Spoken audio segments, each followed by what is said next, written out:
Շնորհակալ եմ, հարգելի գործընկերներ, քննարկվում է մի նախագիծ, որով պետք է սահմանվի հունվարի 27-ը որպես հայրենիքի պաշտպանության համար զոհվածների հիշատակի օր, եւ ինչպես հիմնական զեկուցողն էլ նշեց, այդ օրը լինելու է ոչ աշխատանքային օր, եւ ուզում եմ անդրադառնամ նաեւ հանձնաժողովում տեղ գտած քննարկումների արդյունքներին, պետք է նշեմ, որ հանձնաժողովում քննարկման արդյունքում չնայած այսօր մեր ընդդիմությունը այս պահին այստեղ չէ, ամեն ջանք դրվեց, որպեսզի ձեռնպահ քվեարկվի այս նախագծին ընդդիմության կողմից, եւ սա ինչի համար եմ հիշեցնում, որ հեսա շարունակաբար գալու են եւ նման կարեւոր նախագծի քննարկման ժամանակ ներկա չեմ, բայց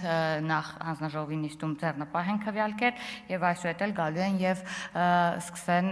այսպես պաթետիկ ելույթներ ունենալ։ Ես պետք է նշեմ, որ նախագիծը մեծ կարևորություն եւ նշանակություն ունի մեզ բոլորի համար եւ այս պահին էլ իմ գործընկերներին կոչ եմ անում կողմ քվեարկել նախագծին։